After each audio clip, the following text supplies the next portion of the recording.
Trump প্রশাসনের বিরুদ্ধে বিক্ষোভ এখন আর লস অ্যাঞ্জেলেসে সীমাবদ্ধ নেই, ছড়িয়ে পড়েছে পুরো যুক্তরাষ্ট্রে। চলমান বিক্ষোভের ষষ্ঠ দিনে লস অ্যাঞ্জেলেসের বিক্ষোভকারীদের সঙ্গে সংহতি প্রকাশ করে ওয়াশিংটন ডিসি, নিউ ইয়র্ক ও শিকাগো সহ বেশ কয়েকটি শহরে বিক্ষোভের ডাক দেয়া হয়। রাস্তায় নেমে আসে হাজার হাজার মানুষ। বিক্ষোভ নিয়ন্ত্রণে টেক্সাস অঙ্গরাজ্যের কিছু এলাকায়ও ন্যাশনাল গার্ডের সদস্য মোতায়েন করা হয়েছে।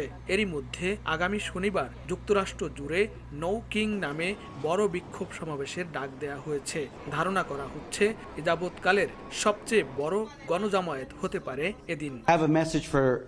আন্দোলনের শুরু থেকেই ট্রাম্প প্রশাসনের বিরুদ্ধে শক্ত অবস্থান নেয় ক্যালিফোর্নিয়ার জনপ্রতিনিধিরা। অঙ্গরাজ্যটির ৩০ শহরের মেয়রদের নিয়ে এক যৌথ সংবাদ সম্মেলনে অভিবাসী বিরোধী অভিযান বন্ধ এবং মার্কিন সেনা প্রত্যাহারের দাবি জানান লস অ্যাঞ্জেলেসের মেয়র কারেন ব্যাস।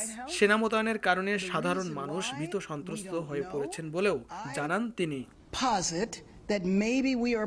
চলমান বিক্ষোভকে কেন্দ্র করে সহিংসতা ও লুটপাটের ঘটনায় লস অ্যাঞ্জেলেসে জারি রয়েছে কারফিউ। আগামী বেশ কয়েকদিন কারফিউ বলবৎ থাকবে বলেও জানায় মেয়র অফিস। কারফিউয়ের প্রথম দিনে বড় ধরনের কোনো সহিংসতা না ঘটলেও অব্যাহত রয়েছে গণগ্রেপ্তার। মঙ্গলবার পর্যন্ত আটক করা হয় প্রায় ৩ শতাধিক।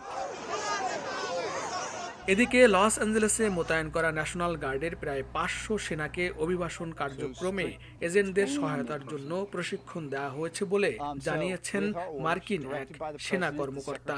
মেরিন সেনারাও এতে অংশ নিয়েছেন বলে জানানো হয়। লস্কর আল মামুন, সময় সংবাদ, লস অ্যাঞ্জেলেস, যুক্তরাষ্ট্র।